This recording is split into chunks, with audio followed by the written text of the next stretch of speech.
Alors, bonjour à toutes et tous. Bienvenue à la journée professionnelle. J'ai pas de main libre pour faire coucou, mais bonjour à tout le monde. Merci d'être là. Donc, journée professionnelle annuelle de l'Abden Limousin. Nous sommes ravis de vous voir aussi nombreuses et nombreux. Donc, je vais commencer par remercier la BFM de Limoges, donc Adeline Bienvenue, qui a chapeauté, voilà, qui est là, merci, qui a chapeauté l'organisation générale, et merci à Aurélien Dutillet qui va gérer la logistique aujourd'hui. Merci à nos intervenants, donc je vais présenter qu'on va présenter au fur et à mesure de la journée. Dans les pochettes que vous avez eues à l'entrée, vous avez un certain nombre de documents. Donc, vous avez le programme de la journée. Vous avez un dépliant de présentation de la collection Young Novel des éditions Akata, dont on va parler tout de suite. Vous avez une bibliographie sélective, donc vraiment très sélective. Hein. Vous allez voir que vous allez retrouver derrière une table avec une autre sélection thématique. Vous allez voir qu'il y a X livres qui ne sont pas en commun, donc il y a une richesse importante sur ce sujet. Vous avez les actualités de l'association, donc nous en parlerons en dernière heure sur le temps associatif. Et puis vous avez bien sûr le bulletin d'adhésion. Donc ces journées, vous le savez, l'Abden, c'est une association. Donc, elle ne peut vivre que grâce aux adhésions. Hein, il n'y a aucune autre subvention. Donc, évidemment, nous vous encourageons à nous rejoindre dans le collectif qu'est l'Abden Limousin et à adhérer pour pouvoir continuer à profiter de belles journées comme celle qui se profile aujourd'hui. Voilà. Alors, nous allons commencer la matinée avec Delphine Nguyen des éditions Akata et Nathan Lévesque des éditions du Grand Peut-être, pour une première table ronde, donc regard d'éditeurs et d'éditrices. Allez.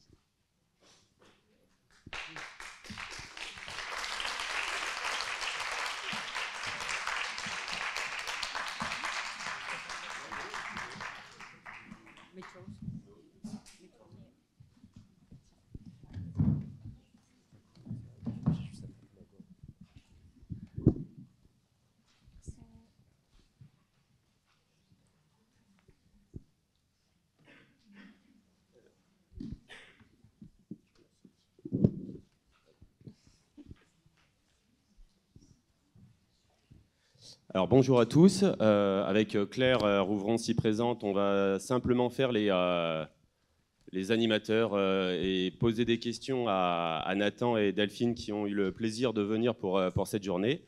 Et on va commencer très simplement une sorte de tour de chauffe pour parler de la notion de diversité, évidemment, et de leur point de vue d'éditeurs et d'éditrices, et dans ce travail, comment ils le pensent et tente de le mettre en acte. Donc évidemment, première question qui est la plus simple, qui êtes-vous, que faites-vous et comment allez-vous? Bonjour, merci pour l'accueil. J'en profite pour vous dire que vous voyez en exclusivité mondiale le logo des éditions du Grand Peut-être, qui est tout beau, tout neuf, qui n'a pas encore été révélé. Donc pour ma part, j'ai un peu plusieurs casquettes parce que l'édition n'est pas à la base mon activité principale. Je travaille pour le site babelio.com que vous devez connaître, j'imagine. Je suis également booktuber et instagrammeur où je parle beaucoup de littérature ado évidemment. Et par ailleurs, j'ai créé donc avec mon frère Tom Lévesque les éditions du Grand Peut-être. Au départ, pour un projet très particulier qui était la publication d'Enquête d'un Grand Peut-être. On pourra peut-être en reparler après, mais à la base, on voulait juste publier ce livre pour faire un peu un état des lieux de ce qu'est la littérature ado aujourd'hui. Et on pourra aussi en reparler, mais aujourd'hui, on a d'autres envies et d'autres projets. Donc, c'est pour ça qu'on a créé ce petit logo pour la suite. Alors bonjour, moi c'est Delphine Nguyen des éditions Akata et je travaille principalement en tant que directrice de la collection Young Novel, donc la collection qui publie des romans young adultes. Et Là, il y en a 3. Sur la table du fond, j'en ai vu 2. Et il en manque un. Enfin, il en manque plusieurs, mais c'est pas grave. J'en tiendrai par rigueur à l'organisation. On est désolé, Delphine. Ouais, j'irai regarder dans les bibliothèques plus haut s'ils y sont. Enfin bref. Et je suis chez Akata depuis plus d'1 an maintenant. Et donc, voilà, avec pour but principal de publier des romans qui mettent en avant certaines thématiques avec certains personnages. Mais je pense qu'on pourra aussi en reparler après. Voilà. Ok. Donc, première question, puisqu'on parle diversité, on va tenter de définir avec vous, ce que vous entendez par diversité. Est-ce que vous pouvez nous en dire? Comment vous pourriez définir ce terme? Tu veux commencer? Le mot diversité, il inclut énormément d'enjeux et de problématiques, notamment en littérature ado, parce que c'est le sujet aujourd'hui. Mais moi, je dirais que déjà, c'est l'idée de trouver dans les livres qu'on lit, et donc ici pour les ados, la plus grande diversité possible de personnages, d'histoires, de représentations, parce qu'aujourd'hui, pour beaucoup de personnages et de communautés, elles sont assez limitées. Et c'est donc l'idée d'essayer d'avoir le plus de diversité possible dans les représentations, mais aussi, je pense qu'on pourra en reparler parce que c'est assez intéressant là-dessus, dans l'édition, dans les personnes qui font la littérature ado, dans les auteurs et les autrices évidemment.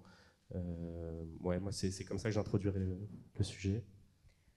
À titre personnel, pour moi, la diversité, c'est tout ce qui sort de ce qui est considéré comme la norme aujourd'hui par notre société. Donc, quand je parle de la norme, c'est être blanc, être cis, être hétéro, être mince et être, je vais dire ça très grossièrement, mais sans handicap.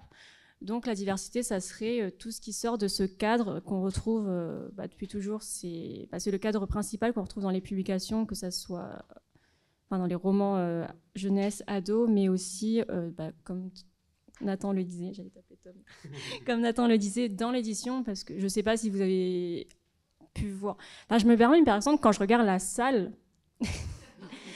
je jette la pierre à personne, mais en fait, c'est exactement le milieu qu'on retrouve dans l'édition. Et en fait, je pense que c'est symptomatique, ça montre qu'il y a tout un système qu'il faut démonter. Pourquoi on se retrouve avec une salle? Après, je ne dis pas que vous faites mal votre métier, hein, mais c'est une belle introduction. Mais pourquoi on se retrouve avec une salle avec autant de personnes qui se ressemblent? Et à partir de où ça a un peu capoté pour qu'on se retrouve avec une salle si semblable? Et en fait, c'est les questions qu'on se pose actuellement en édition. Pourquoi, quand je regarde mon voisin éditeur, c'est un peu le festival des Blancs? Pourquoi il y a autant de personnes qui se ressemblent? Et en fait, quand on parle de diversité, c'est l'idée d'aller déjà de se poser des questions, le pourquoi, et pas réparer le problème parce que voilà, on nage un peu, mais aller pour qu'on ait une meilleure diversité. Je ne sais pas comment le dire, mais pour proposer autre chose que toutes les choses qu'on a encore vues, parce que après c'est plein de questions, mais la diversité c'est important pour moi parce que ça représente l'image des lecteurs et des lectrices. La littérature ado, la littérature jeunesse, c'est à partir de là que les enfants se construisent. Si, je dis n'importe quoi, mais s'il y a un garçon noir, tout ce qu'il a tout le temps lu, c'est des livres avec des personnages blancs. Si la seule fois où ils voient un personnage qui se ressemble, c'est parce que c'est la racaille du coin, parce qu'évidemment, c'est comme ça qu'on le représente dans les littératures pendant longtemps. Quelle image ça renvoie de lui? Du coup, c'est pour ça que la diversité, c'est important à ce point, parce que ça aide déjà chaque lecteur, chaque lectrice. Et pour les lecteurs qui n'ont pas l'habitude de se voir dans ces romans, parce que l'édition, elle est comme ça. Voilà, c'est l'idée de, peut-être pas aider, mais pousser à avoir ailleurs que son propre soi. Magnifique transition avec notre question suivante, et on a commencé à en parler. Du coup, pourquoi s'intéresser? Alors, il y a un constat qui est fait, c'est une problématique qui est sociétale. Mais pourquoi en particulier le biais d'entrer dans la littérature ado? Delphine, tu as commencé à en parler sur des questions de représentation, sur des questions de diversité. Où est-ce que ça a capoté finalement? J'ai fait 14 000 questions en une, mais la première, pourquoi s'intéresser à la diversité dans la littérature ado et commencer par ce biais-là? Ce que Delphine a commencé à ébaucher, c'est que il y a plein de lecteurs qui, nous on s'en est rendu compte nous-mêmes avec Tom, mais aussi en discutant avec d'autres lecteurs et lectrices, et notamment avec Delphine, mais aussi Elodie, Lydiane et Cordélia, qui sont des professionnels de la littérature jeunesse et ado, des blogueuses, des influenceuses, des éditrices qu'on a interrogées dans le cadre de notre livre En quête d'un grand peut-être. On a fait un chapitre sur ce sujet-là. Et donc, à la fois en discutant avec elles, mais aussi autour de nous et aussi nous-mêmes dans notre propre expérience, c'est que quand tu es un jeune lecteur, effectivement, tu trouves beaucoup, pareil dans la littérature ado, de personnages qui se ressemblent. Et quand on trouve un personnage qui nous ressemble à nous, donc je sais pas moi, comme disait Delphine, quelqu'un qui d'un coup va se retrouver dans un personnage racisé, mais en fait c'est la racaille du coin, ou alors je sais pas, un personnage homosexuel, mais en fait il est en grande souffrance et ses histoires d'amour vont mal se passer. Enfin, pourquoi ces représentations sont forcément des représentations où souvent ça se passe mal, et pourquoi il y en a aussi peu? Et aussi pourquoi, mais j'ouvre plein de questions dont on va sans doute parler après, mais pourquoi ces personnages-là, généralement, cette caractéristique, c'est justement ce qui les caractérise. Le personnage, dans un roman ado, va y avoir, je sais pas, le meilleur ami homosexuel, enfin voilà, c'est souvent essentialisé. Et donc, l'idée, c'est de faire en sorte que quand tu es ado, tu puisses trouver des personnages qui te ressemblent toi. Et dans le témoignage qu'on a eu, je pense par exemple à Elodie, je crois, ou c'était Cordélia qui nous avait dit, mais quand j'ai trouvé un personnage qui me ressemblait, je sais plus ce qu'elle nous avait dit, mais je crois qu'elle disait j'avais 15 ans et j'ai eu l'impression que c'était le Saint Graal. Mais comment ça se fait qu'il ait fallu attendre si longtemps pour qu'elle trouve un personnage qui lui ressemble? Et en littérature ado, c'est très important parce que, évidemment, c'est un âge où on se construit, où on commence à exister en société en dehors de soi. Et toutes les questions qu'on se pose à cet âge-là, on va les chercher un peu partout, et notamment dans la lecture.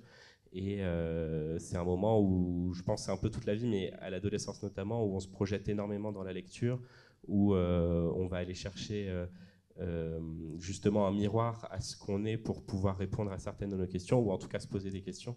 Et du coup, ça pose un problème si les personnages qu'on trouve en littérature ado ne nous ressemblent pas, quoi. Et j'aimerais aussi rajouter que quand je faisais mes propres recherches pour mon mémoire, il a été montré que la représentation, surtout quand elle commence au niveau de la jeunesse, donc que ce soit les livres jeunesse au sens strict ou les livres young adulte, est importante parce que c'est vraiment à ce moment-là que le jeune lecteur commence à se construire, comme Nathan disait.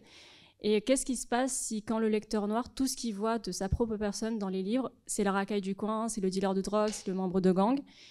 Et aussi, à l'inverse, qu'est-ce qui se passe quand les lecteurs blancs, tout ce qu'ils voient de la représentation noire, c'est la racaille, le dealer de drogue et le gars du gang? Et en fait, ça va dans les deux sens, parce que la littérature, elle permet aussi à des personnes qui, par exemple, qui, par exemple, sont enfermées dans certains milieux. Je sais que, par exemple, dans des petits villages, on est souvent qu'entre blancs, où il y a peut-être un racisé qui se balade parfois. Mais qu'est-ce qui se passe quand cette population qui ne rencontre pas, n'a pas l'occasion de parler avec des personnes racisées, tout ce qu'elle voit dans la littérature, ou même dans d'autres médias, parce que ça vaut pour les films, les séries, tout ça, tout ce qu'elle voit des personnes noires, c'est la racaille du coin. Mais ça marche aussi pour toutes les autres ethnies. Qu'est-ce qui se passe, par exemple, je sais que les personnages asiatiques, il y a un moment, on était décrits, soit on est grave intelligent, soit on fait du kung-fu ou insérer autre art martial. Et c'est assez destructeur de savoir c'est la seule manière dont on est vu dans l'édition. Pendant très longtemps, soit on n'avait pas de personnage qui nous ressemblait, et c'était peut-être mieux quand on y repense, mais soit c'était vraiment la caricature, comme Nathan le disait, on est le meilleur ami racisé, soit on meurt pour faire avancer l'histoire du personnage blanc, parce qu'il faut bien qu'il fasse un truc dans sa vie, soit on est la caricature sur pattes. Et c'est pour ça que la grande diversité de représentations qu'on commence à avoir en littérature, le fait qu'on n'est pas seulement le gars intelligent, le gars qui fait du kung-fu, mais on est vraiment une personne avec un vécu, et c'est important. Et c'est pour ça que le fait qu'on ait de plus en plus d'ouvrages, avec de plus en plus d'expériences, même si c'est des personnages qui partagent la même ethnicité, c'est important, parce qu'on est juste plein de personnes. Et c'est pour ça que je compare ça souvent avec ce qu'on retrouve dans la littérature young adulte, mais avec des personnages blancs. Ils ont plein de vécus, parfois qui servent un peu à rien, on ne va pas se cacher, mais ils ont plein de vécus et ils ont plein d'exemples de vie. C'est-à-dire qu'il y a plein de modèles pour les lecteurs et les lectrices blanches, mais on n'a pas cette même chose pour les lecteurs racisés parce qu'on se retrouve enfermé dans certains schémas. Pendant un moment, ce qui était décrié, c'était que les ouvrages avec des personnages principaux noirs, c'était que ceux qui montrent les violences policières ou le racisme, mais c'est pas que ça la vie des personnes noires. Certes, il faut en parler parce que c'est important, mais il ne faut pas seulement les enfermer dans ces cases. Et ça vaut pour toutes les ethnicités, ça vaut pour toutes les communautés marginalisées. Et j'ajouterais aussi que ce qu'on oppose un peu souvent justement à tous ces discours sur il faut plus de personnages différents en littérature ado, c'est mais de toute façon on peut s'identifier à n'importe qui. Alors oui, c'est vrai, on peut, je pense, s'identifier à beaucoup de personnages et c'est tout ce qui est fort aussi en littérature, mais pas que. On a aussi besoin, comme on le disait, de personnages qui nous ressemblent. Et surtout, si on prend cet argument-là, dans ce cas-là, pourquoi on ne peut pas avoir plus de personnages divers en littérature ado? Parce qu'on peut s'identifier à n'importe qui. Moi, en tant que blanc, je peux aussi retrouver dans certains personnages racisés des choses qui vont me parler, même si tout ne va pas me parler, parce qu'il y a des vécus qui sont différents. Les choses peuvent se renverser. Et j'ajouterais même que, pour aller un peu plus loin, c'est que cet argument-là, là, je pense que vous l'avez peut-être tous entendu, même je sais quand on est libraire, on va nous dire mais mon fils peut pas lire ce livre parce que le personnage c'est une fille. Je pense qu'on va puiser dans les personnages qu'on lit ce qui nous intéresse.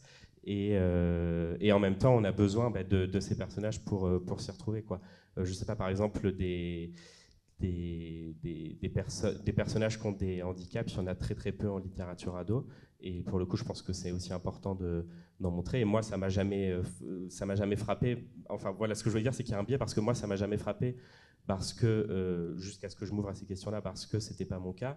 Alors que une personne qui souffre de handicap va peut-être s'en rendre compte beaucoup plus vite parce que ça va lui manquer. Et je pense que les lecteurs ont besoin de voir que toutes ces histoires-là, ça peut très bien les toucher autrement. Moi, il n'y a pas longtemps, j'ai prêté un livre à quelqu'un que je connais où le personnage principal était homosexuel, justement. C'était pas du tout le thème du livre, c'était une histoire de fantasy. Et donc elle commence à lire le livre, puis elle dit « Ah, mais en fait, le personnage principal, il tombe amoureux d'un garçon. » Donc t'es là « Oui, et alors, quoi ?» Et ensuite, à la fin du livre, elle a dit en fait, c'est pas parce que c'est une histoire d'amour homosexuel que ça m'a pas touché. Au contraire, j'ai trouvé que leur histoire d'amour était magnifique et la vision de l'amour qui était représentée m'a énormément touché. Et tu te dis, oui, effectivement, en fait, ça change rien tant que ce qui est décrit, c'est l'histoire d'amour. Moi, quand j'étais ado, j'ai lu plein d'histoires d'amour hétérosexuelles qui m'ont touché, même si après, je me suis rendu compte que j'étais homosexuel. Et du coup, je trouve que c'est intéressant de renverser la chose et de se dire, lis cette histoire-là et tu verras ce que ça fait en toi, quoi. Et je voulais aussi rajouter que la diversité dans la littérature ado, c'est aussi le moyen de s'ouvrir à d'autres expériences et des choses qu'on ne pourra jamais vivre. Bon, je prends l'exemple de nos romans, du coup. Par exemple, je pense à Pour l'amour du feu, qui est celui du milieu, qui, en fait, je me suis rendu compte, quand j'ai commencé à travailler à la tête de la collection, qu'il y avait très peu de romans qui mettent en avant des personnages vietnamiens, et j'ai trouvé ça absurde, dans le sens où l'histoire de la France et l'histoire du Vietnam sont très liées, colonisation, guerre, tout ça, on connaît. Et surtout que la diaspora vietnamienne en France, c'est la deuxième plus grande au monde, après les États-Unis. Et je me suis dit qu'il y avait un problème quelque part. Comment ça se fait qu'on soit autant en France, mais qu'il y ait si peu, en littérature young adulte, je parle, si peu de romans avec des personnages vietnamiens? Et du coup, je me suis dit, on n'est jamais mieux servi que soi-même. Du coup, je l'ai fait moi-même. Et c'est pour ça que... si je fais le pitch du roman, ça parle de parents vietnamiens qui ont fui le Vietnam après la montée du communisme et qui sont allés s'installer en France pour se reconstruire une vie et qui ont eu des enfants aux États-Unis, du coup. Et cette histoire d'immigration, le fait de reconstruire sa vie ailleurs après la guerre, c'est je ne vais pas dire universelle, mais c'est une histoire que beaucoup connaissent en France et que beaucoup ne connaissent pas parce qu'ils ne la vivront pas. C'est pas l'histoire de leurs parents ni de leurs grands-parents. Et en fait, mais c'est tout de même un vécu que je pense important à partager au plus grand nombre parce que c'est, ça fait partie de l'histoire de la France. On sait que la France, elle allait un peu taper partout et que et l'immigration, c'est une question quotidienne dans les journaux, sur BFM. Et voilà, et en fait, ce que je veux dire, c'est que c'est des vécus et des histoires qu'il est important de mentionner au plus grand nombre et dès le plus jeune âge, parce que c'est des questions qu'ils retrouveront partout, mais c'est aussi des questions qu'ils retrouveront sûrement qu'ils entendront avec des points de vue biaisés. Voilà, c'est ce que je voulais dire. Parce que ça sera raconté par des personnes qui n'ont pas vécu ces histoires. Loan Lê, donc l'autrice de Pour l'amour du feu, ses parents ont immigré du Vietnam. Et elle est née aux États-Unis, il me semble. Donc c'est vraiment l'histoire. Moi, c'est quasiment mon histoire, sauf que moi, c'était en France. L'amour de A à Z, qui parle d'islamophobie et plein d'autres sujets. L'autrice a vécu plein d'actes islamophobes, des gens qui disaient plein de choses parce qu'elle porte le voile. Et Slay de Brittany Morris, qui parle de racisme et de l'idée d'avoir besoin d'une communauté où on est qu'entre nous. Voilà, c'est plein de vécus que je ne sais pas si des personnes connaissent dans la salle, mais c'est des vécus qui sont racontés par des personnes qui connaissent ce que c'est. Et c'est pour ça que je trouve ça encore plus important de les mettre en avant, parce que c'est... alors véridique, c'est peut-être pas le mot, mais ça vient du cœur, en fait. Et c'est pas quelque chose qui va être sensationnalisé par les médias avec un point de vue très biaisé, comme le fait très bien les médias. Et c'est pour ça que on en parlera après, mais c'est pour ça que c'est très important de mettre en avant ces récits qui sont racontés par des personnes qui le vivent. Parce qu'il n'y a rien de plus vrai et prenant, et voilà. Ben, justement, c'est...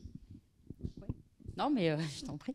En fait, je voulais juste te dire que si vous avez des questions, n'hésitez pas à intervenir, hein, puisque si vous les gardez pour la fin, vous pouvez les oublier. Donc, on a pensé vraiment... Non, mais c'est vrai. Ça peut être interactif. Que ce soit plus interactif. Donc, n'hésitez pas à nous faire signe si vous avez même une réaction. Voilà, on court jusqu'à vous avec le micro. Voilà. Bah, tu cours, alors. D'accord. C'est bon, hein, merci. D'accord. Il y a quelqu'un qui a levé la main de la salle. Voilà. J'arrive encore. Les premiers rangs seulement, j'ai oublié de le dire. Ouais.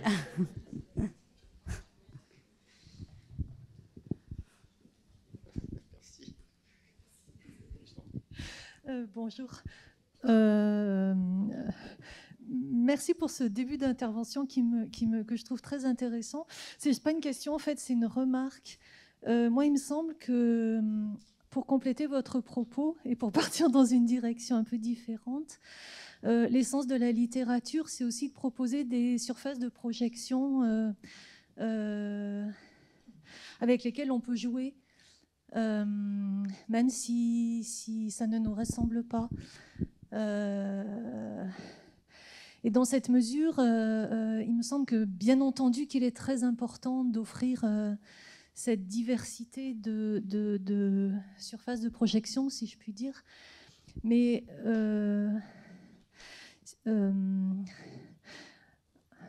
excusez-moi, j'arrive pas bien à le formuler. Je crois que ce qui fait la qualité de la littérature, c'est aussi qu'on puisse la lire en jouant de ses codes, y compris lorsqu'on trouve des personnages qui sont très différents de nous, enfin présentent une certaine homogénéité. Donc je voudrais savoir comment vous vous positionnez par rapport à ça. Enfin, je ne sais pas si ma question est très claire. Si, mais je pense que c'est un peu dans le même sens que j'allais tout à l'heure quand je disais que effectivement, moi je pense que en tant que lecteur, on peut se projeter sur énormément de personnages différents. Mais aujourd'hui, le constat est que, en tout cas, je parle en littérature ado parce que je ne suis pas expert de toutes les littératures, mais qu'en littérature ado, il y a quand même, pour reprendre vos termes, une surface de projection qui est très souvent la même, et que les histoires comme celles que publie Young Novel en proposent justement de nouvelles et des différentes. Et moi, je suis d'accord avec vous qu'on peut se projeter un peu partout. Mais justement, du coup, autant en créer plein de nouvelles et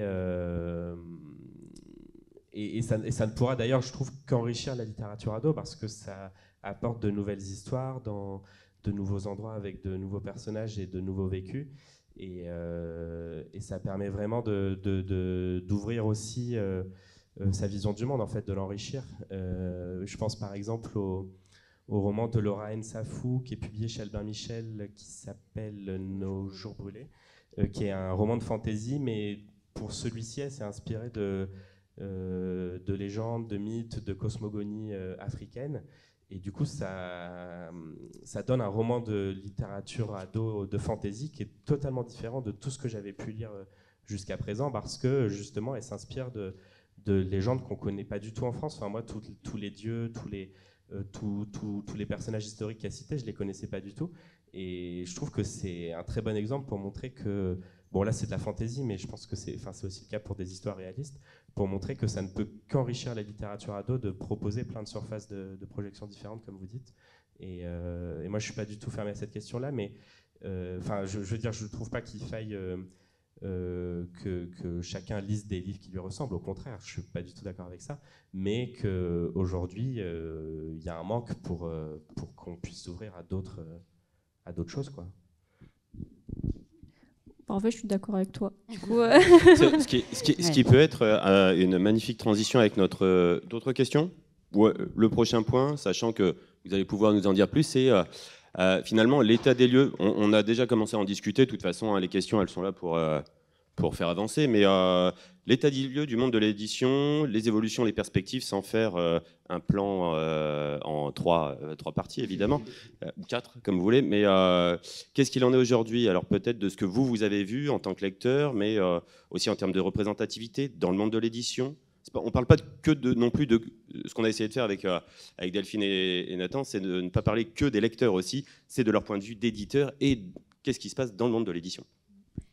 Et du coup, peut-être faire le lien avec je pense c'est lié à la question suivante, donc, qui est vos pratiques éditoriales au sein de vos maisons d'édition, au sein d'Akata et des éditions du Grand Peut-être, donc en lien avec ce que vous avez pu observer sur le monde de l'édition et pourquoi ça fait émerger ces nouvelles pratiques éditoriales dans vos maisons d'édition. Y a plein de choses à dire, à la fois sur les thématiques, mais aussi, comme tu disais, sur le monde de l'édition, comme peut-être tu commençais à en parler, et Delphine en a parlé tout à l'heure. L'un des premiers constats qui peut amener à tirer plein de fils, c'est qu'effectivement, le monde de l'édition, c'est quand même beaucoup de personnes blanches, c'est beaucoup dans la direction d'hommes et dans les équipes plus inférieures hiérarchiquement, c'est beaucoup de femmes, mais c'est quand même beaucoup de personnes blanches, et ça peut paraître anodin de dire ça, mais en fait, ça l'est pas du tout, parce que c'est un biais pour expliquer aussi que beaucoup de personnes blanches valides, comme disait Delphine, ça explique qu'une grosse partie de la production se ressemble, c'est parce que la sensibilité aux histoires sera pas la même, la sensibilité aux histoires et aux personnages. Donc c'est aussi pour ça qu'il y a aujourd'hui tout un tas de lecteurs sensibles, etc., dont on pourra reparler après. Mais déjà, ça dit quelque chose du monde de l'édition. Ça dit évidemment quelque chose du système et du monde du travail en France, mais c'est un sujet bien plus large. L'année prochaine. Voilà, on pourra faire ça. Et donc, partant de ce constat-là, on remarque tout ce qu'on a dit jusqu'à présent, qu'il y a quand même beaucoup de personnages qui se ressemblent en littérature ado. Alors après, il y a des sujets on le remarque, qui émergent petit à petit, souvent par vague de phénomènes. Donc il y a quelques années, après MeToo, il y a eu une palanquée de livres féministes avec des personnages féminins forts, etc., qui est sorti. Il y a eu, sur un peu d'autres sujets, mais par exemple l'écologie, énormément de livres écologistes. Récemment, il y a eu une petite vague de publications liées à la transidentité, même si c'est encore assez discret, mais il y a des sujets comme ça qui vont émerger et qui vont devenir, entre guillemets, vendeurs. Et donc les maisons d'édition vont s'en emparer et publier plein d'histoires dans ces thématiques-là. Ce qui est intéressant, mais ce qui reste quand même une logique commerciale de leur part. Et après, tout le défi, justement, on pourra peut-être aller plus loin après, mais c'est un peu de transformer ça, quoi. Donc moi, par exemple, je prends un exemple que je prends depuis le début de la conférence sur la représentation de l'homosexualité en littérature ado. Il y a quelques années, moi, quand j'étais ado, elle était encore un peu discrète. Ça a évolué depuis, et toutes les histoires qu'on voyait sur ce sujet-là, c'était beaucoup de personnages. Donc, quand c'était le personnage principal, c'était le sujet du livre. Donc c'est un personnage homosexuel, mais c'est le sujet du livre. C'est pas juste une de ses caractéristiques et il va vivre une aventure tout autre. Souvent, ça se passait mal parce qu'il était en souffrance. Bon, après, en tant qu'ado, on est souvent en souffrance, mais ils étaient en souffrance à cause de leur homosexualité. Et s'ils vivaient une histoire d'amour, il y avait quand même peu de chances pour que ça se passe bien. Donc, on voyait beaucoup cette représentation, mais ensuite, le sujet s'est développé. Il y a énormément d'éditeurs qui ont publié là-dessus. Et aujourd'hui, je pense qu'on est en train de passer à une seconde étape où j'en ai vu tout à l'heure sur, par exemple, le roman Le Milieu du Monde, mais qui d'ailleurs date parce qu'il a 20 ans. J'ai vu qu'il était là-haut, qui est un excellent roman aux éditions Aleph, avec un personnage homosexuel, où l'homosexualité va faire partie de son histoire, mais ce n'est pas le sujet du livre. Donc aujourd'hui, je pense qu'on arrive à un stade où ces personnages-là sont ici et là représentés dans des histoires, dans des romans pour ados, etc. Mais ce n'est pas forcément leur caractéristique principale. Ils ne sont pas dans l'histoire pour être l'homosexuel de service, entre guillemets, et l'histoire va avoir un tout autre intérêt que ce sujet-là, quoi. Donc, pour aller sur le sujet des thématiques, je dirais que c'est un peu ça la problématique qu'on a aujourd'hui dans le monde de l'édition, c'est que ces sujets-là ne soient pas seulement comment dire, pour les éditeurs, le moyen de se donner bonne conscience et de vendre des livres, parce qu'aujourd'hui, ça devient vendeur de proposer de la littérature, entre guillemets, de la diversité, mais d'aller un peu au-delà de ça et de changer dans le fond, mais bon, c'est évidemment ce qui est compliqué, les représentations qu'on a, quoi. Alors, de mon point de vue, alors, je vais juste vous raconter une anecdote. J'ai une connaissance qui a été en alternance à la Martinière Jeunesse. Bon, mais il a été dans le building de la Martinière, donc c'est un machin très grand. Et il m'a dit, c'est vrai que maintenant tu m'en parles, Delphine, mais moi, depuis que je suis là, ça faisait 6 mois qu'il était, la seule personne racisée que j'ai vue, c'est la comptable. Alors, je ne sais pas combien ils sont dans le bâtiment de la Martinière, mais j'ai trouvé ça très, très marquant de me dire que dans un building aussi grand, la seule personne racisée qu'il connaît, c'était la comptable. Et je pense que c'est assez symptomatique de ce qui se passe dans l'édition, du fait que tout le monde est blanc, tout ça. Et en fait, ça se voit à plein d'échelles parce que, alors, je travaille avec des agents qui m'envoient des textes des États-Unis et qui me les montrent pour que je les lise, pour que je leur fasse des offres si je veux en faire une. Et quand on leur a parlé de la ligne éditoriale de notre collection, ils m'ont dit mais Delphine, tu sais, nous, j'ai des éditeurs qui refusent de lire certains textes parce que le personnage principal, il est noir. J'étais en mode, vous pouvez répéter s'il vous plaît, est-ce que c'est l'audio de la visio qui a... Et il me fait non, j'ai des éditeurs qui ne les lisent pas, qui ne prennent pas le temps de les lire. Et j'étais d'accord. Et j'ai une autre agente, parce que ça s'est pas passé qu'une seule fois, qui m'a dit, qui était agent principalement pour les territoires anglophones d'abord et qui après est passé en France, qui m'a dit mais moi je me suis pris une claque quand je suis arrivée en France, je comprends pas pourquoi ils veulent pas les lire. Juste ne pas les lire, qu'ils fassent une offre ou pas après, c'est différent. Ils ne les lisent même pas. Et j'ai dit oh, d'accord. Voilà, et c'est pour ça que je trouve ça assez ahurissant que les éditeurs s'arrêtent à quelque chose de si, alors, je dirais, c'est pas trivial, mais dans certains textes, l'ethnicité du personnage n'a vraiment pas d'importance, c'est juste que le personnage principal il est noir ou peut-être blanc, et que certains éditeurs refusent de lire ces textes, ça m'a un peu sonné. Et en fait, ça va plus loin parce que j'imagine que vous connaissez tous le best-seller The Hate You Give de Angie Thomas. L'agente, bon alors, je sais pas si on s'en parler, donc ça reste entre nous tous. Voilà. C'est du off. Hein. Voilà. L'agente m'a dit personne n'en voulait parce que ça parlait de violence policière. Personne n'en voulait. Les agents ont pris des mois et des mois à le caser. Et bon, finalement, du coup, c'est un des best-sellers des dernières années Young Adult, mais personne n'en voulait. Et pareil pour Et ils meurent tous les deux à la fin d'Adam Silvera. Personne n'en voulait. Alors que maintenant, c'est un best-seller, c'est revenu sur le top des ventes grâce à TikTok, mais personne n'en voulait parce que l'auteur, il est mexicain, je crois. Il me semble que l'auteur, il est mexicain. Ces deux personnages principaux sont mexicains et ils sont gays. Et voilà, personne n'en voulait. Et en fait, c'est plein de...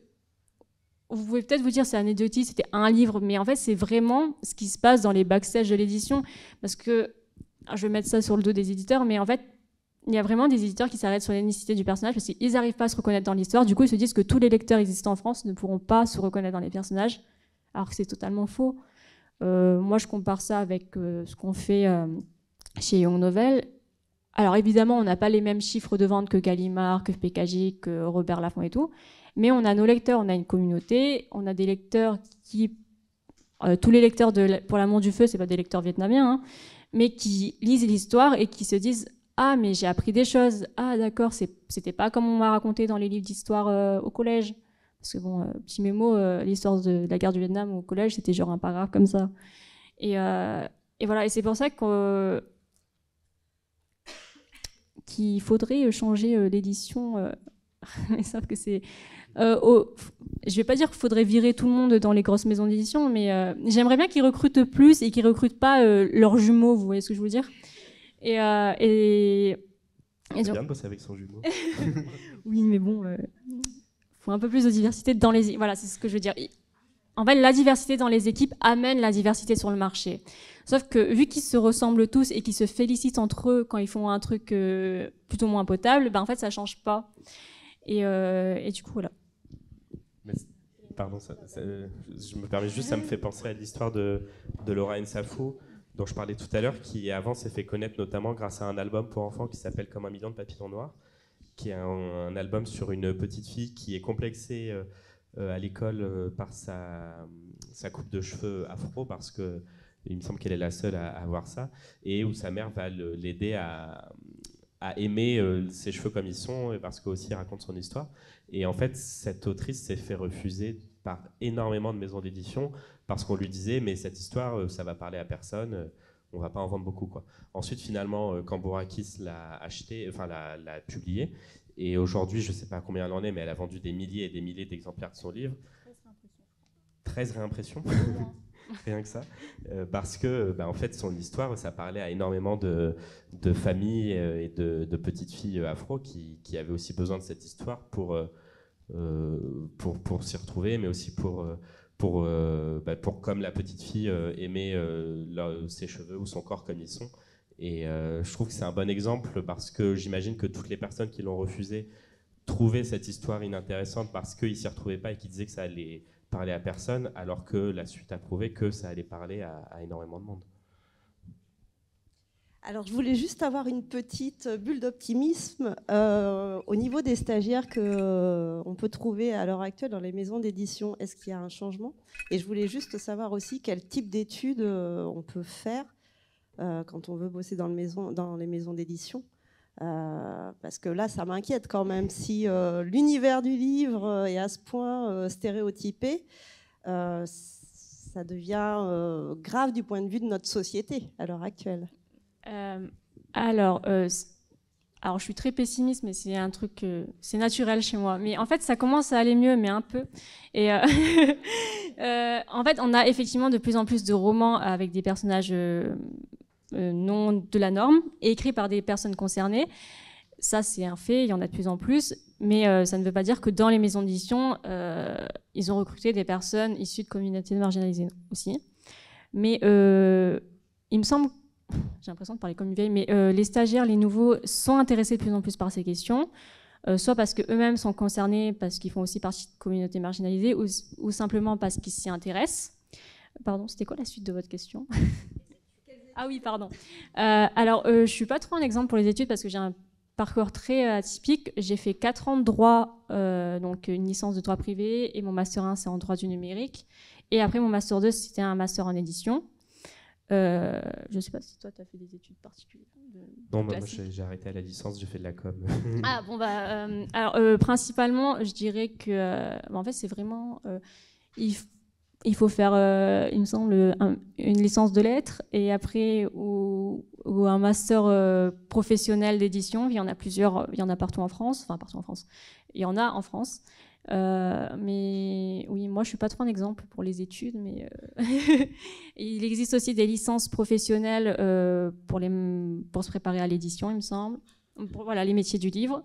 Il y a aussi pas mal de confrères qui étaient par exemple, qui avaient fait des études pour être traducteurs, mais qui sont ensuite passés en édition. Et il y avait aussi des libraires qui sont passés en édition, donc c'est vraiment très diversifié. Mais il me semble que maintenant, c'est vrai que si on veut bosser dans les grosses maisons d'édition, ils privilégient ceux qui ont fait des études donc d'édition, monde du livre, tout ça.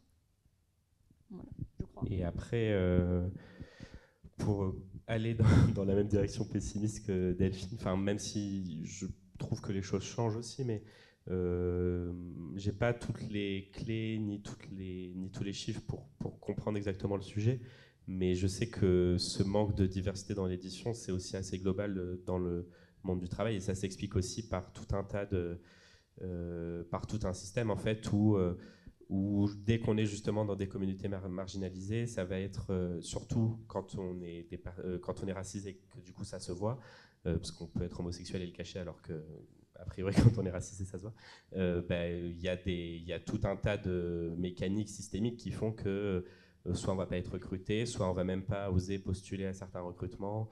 Il y a plein de... Alors moi, j'ai pas tout, mais je pense qu'il y a tout un tas d'études qui le montrent. Il y a aussi des podcasts sur le sujet. Je pense par exemple à Kif Taras, qui est un podcast de Binge Audio qui parle de tout un tas de problématiques liées à ces sujets-là, et notamment sur le racisme, etc. Et il y en a sur le monde du travail, sur comment on explique que ce soit si compliqué au travail, mais aussi que les personnes au poste, ce soit que des personnes blanches, etc. Donc je pense que ça s'explique aussi par ça. C'est pas que spécifique au monde de l'édition, quoi. Mais bon, je pense que les choses vont changer. Je suis quand même un grand optimiste, mais aujourd'hui c'est encore un peu difficile, quoi. Justement, du coup, pour changer tout ça, les éditions Akata ont décidé de lancer leur collection Young Novel, donc, dont tu es directrice de collection. Alors, quelle est la ligne directrice de cette collection, et quelles pratiques émergentes vous avez mis en place? Alors, si vous connaissez les éditions Akata pour le manga, vous savez que on aime beaucoup mettre en avant des thématiques sociales. Le harcèlement au travail, le viol, la dépression, tout ça. Et en gros, en fait, en roman, c'est exactement la même ligne éditoriale. C'était l'idée qu'on voulait mettre en avant des thématiques sociales qui étaient totalement ignorées par le monde de l'édition actuelle. Et en plus de cela, on voulait mettre en avant des auteurs qui connaissent ces thématiques parce qu'ils l'ont vécu ou qu'ils la vivent encore. Donc c'est pour ça, je prends l'exemple de Darius, le grand ne va pas bien, qui n'est pas sur la table. C'est un livre orange qui est très beau et qui est très bien, voilà. Voilà, il est bien, hein. Et qui parle d'un adolescent qui est dépressif chronique, donc c'est-à-dire qu'il est né avec dépressif clinique, pardon. Il est né avec ses dépressions, et en fait, je me suis rendu compte que quand vous regardez le marché de l'édition actuel, quand on a un livre qui parle de dépression, c'est souvent très romantisé, très ouais, mais c'est parce qu'il se sent pas très bien, mais ça va aller et tout. Alors que Darius, c'était vraiment, on le voyait prendre ses médicaments sur la page, on le voyait avoir les effets secondaires, on le voyait aller voir son psy, son médecin généraliste, poursuivre son traitement. Et c'est quelque chose que des ados vivent vraiment, pardon. Et voilà, en fait, l'idée, c'était qu'on voulait montrer des vécus et montrer le côté réel, on va dire ça comme ça, sans que ça soit romantisé pour avoir un côté sensationnel. Et voilà, c'était vraiment la démarche qu'on voulait avoir, et c'est pour ça, du coup, au niveau des pratiques éditoriales, qu'on privilégie les auteurs concernés, donc ce qu'on appelle on voices, même si c'est un terme un peu décrié actuellement, mais voilà, c'est un peu compliqué. Oui. Justement, magnifique, un peu de vocabulaire, roulement de tambour, vous allez avoir un peu de lecture. Et donc, nous, on a mis quelques citations, ça ne veut pas dire que c'est une définition. De toute façon, moi, j'ai pas de définition non plus. Il n'y a pas de définition. Il n'y a pas de définition. Et est-ce qu'en 2 mots, vous voulez parler l'un ou l'autre de ces termes-là qui arrivent en littérature jeunesse? Est-ce que, après, évidemment, si vous avez des questions, n'hésitez pas encore.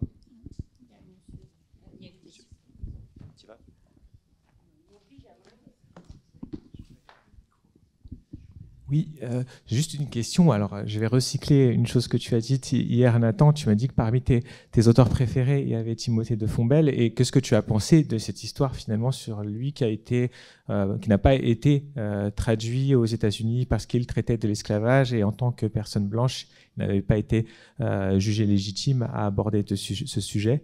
Est-ce que c'est quelque chose que tu trouves normal? Qu'est-ce que c'est quelque chose que tu trouves anormal? Et Delphine, alors je pense connaître la réponse d'après ce que tu as dit, mais si quelqu'un vient, et une personne blanche dit j'ai une histoire sur une personne asiatique, est-ce qu'elle est refusée d'office et si une personne asiatique vient avec ce sujet où il n'y a que des personnes blanches, ou à l'inverse, s'il y a une personne, admettons, maghrébine, qui vient et dit j'ai une histoire avec une personne noire comme personnage principal, est-ce que tu te dis bon bah c'est un peu bizarre et il faut que ce soit la personne concernée qui en parle? Ça fait beaucoup de questions en une. Je pique le rôle du gars. C'est la même. Alors c'est très très vaste sujet que la question du roman de Timothée de Fombelle. Alors effectivement, donc pour recontextualiser, pour ceux qui n'auraient pas suivi, donc il y a 2 ans, quand est paru Alma, tome 1, le dernier roman enfin maintenant il y a eu le tome 2, mais le dernier roman de Timothée de Fombelle, qui est donc un roman sur l'esclavage dont les héros sont pour beaucoup des personnages noirs qui vont être victimes d'esclavage. Le roman, enfin il y a une interview qui est sortie dans Le Point où Timothée de Fombelle révélait que son éditeur anglais habituel avait refusé de publier de traduire son roman cette fois-ci, parce qu'il préférait publier des auteurs racisés sur le sujet, notamment des auteurs dont la famille aurait vécu l'esclavage, enfin où vraiment c'est dans leur histoire, quoi. Et donc il y a cette interview qui est sortie. Et ensuite, il y a eu toute une polémique qui a explosé parce que on disait que c'était de la censure et que Timothée de Fombelle était censuré et que c'était un scandale. Alors moi, il y a énormément de choses à dire de ce sujet parce que d'abord, ça a été un des moteurs, alors même si c'était un sujet qui déjà avec Tom nous habitait, ça a été une des raisons pour lesquelles on a mis ce chapitre sur la diversité dans Enquête d'un grand peut-être, parce que vraiment on était en pleine écriture du livre et on avait déjà cette envie d'en parler, mais ce sujet-là a vraiment explosé en littérature ado et on s'est dit que c'était important d'en parler dans notre livre pour pouvoir apporter un autre point de vue sur le sujet, parce que tout ce qu'on entendait dans les médias suite à la polémique de Timothée de Fombelle, parce qu'il y a quand même eu pas mal de choses dans France Culture, etc. sur le sujet, c'était toujours un peu la même chose et c'était toujours une histoire de censure, quoi. Moi, ce qui m'intéresse dans cette histoire, c'est notamment de voir la façon dont ça a été traité médiatiquement. D'abord parce que, du coup, Timothée de Fombelle, que je connais, qui a écrit une nouvelle dans Enquête d'un grand peut-être, m'a un peu parlé de comment ça s'est passé. Et en fait, il me semble que le mot censure est utilisé dans l'interview du Point, alors que Timothée de Fombelle n'a jamais parlé de censure et que lui, il ne prenait pas ombrage du fait que son éditeur anglais ne le publiait pas, ça l'interrogeait. Mais d'ailleurs, le roman a été traduit en anglais par un autre éditeur après, et je ne m'inquiète pas du tout pour les ventes de Timothée de Fombelle. Mais ce qui était intéressant, c'était de voir qu'effectivement, tout le monde s'en emparait pour parler de censure, et que d'ailleurs, tous ceux qui parlaient de censure, c'était pour beaucoup des personnes blanches qui trouvaient ça honteux qu'on puisse pas parler de ça en littérature ado. Et on a peu fait venir d'autres personnes pour parler du sujet, pour apporter un autre point de vue, quoi. Et il y a aussi, pour pointer du doigt un peu Gallimard Jeunesse, leur communication qui sur toute la ligne a toujours été très claqué au sol, pour reprendre claqué au sol. Eux, en fait, donc c'est un roman sur l'esclavage et ils en parlent comme d'une, je sais plus exactement comment, mais comme d'une aventure sur fond d'esclavage. Enfin, ils ont vraiment romancé le sujet de l'esclavage, alors que c'est quand même un sujet grave. Et ils se sont jamais remis en question non plus. Donc après qu'il y a eu cet article dans Le Point, ils ont refait une interview dans Le Point où la directrice de Gallimard Jeunesse venait parler de ce sujet et elle-même disait qu'elle était censurée. Et puis elle parlait aussi de J.K. Rowling qui a eu beaucoup de propos transphobes et elle disait que c'était une honte qu'on la censure, etc. Ensuite, je me rappelle, à Noël, sur Instagram, ils ont conseillé ce roman pour toutes les personnes militantes racisées. Enfin, ils ont fait plein de choses qui ne montraient pas du tout de remise en question. Et moi, je trouve que dans ces moments-là, c'est justement la remise en question dont on a besoin, c'est de prendre du recul et de se dire qu'est-ce qui pose problème, pourquoi on critique la sortie de ce livre-là, qu'est-ce qu'on peut faire pour changer les choses. Et Et là, ça aurait été d'écouter, peut-être de s'excuser, et aussi d'interroger les pratiques de l'édition. Ce que Timothée de Fombelle dit, et là il a raison, c'est qu'il y a peu de livres sur l'esclavage qui montrent l'esclavage tel qu'il l'a montré. Mais si lui, il a pu publier ce livre-là, c'est aussi parce que c'est Timothée de Fombelle, parce qu'il a un nom, parce qu'il est là depuis très longtemps, etc.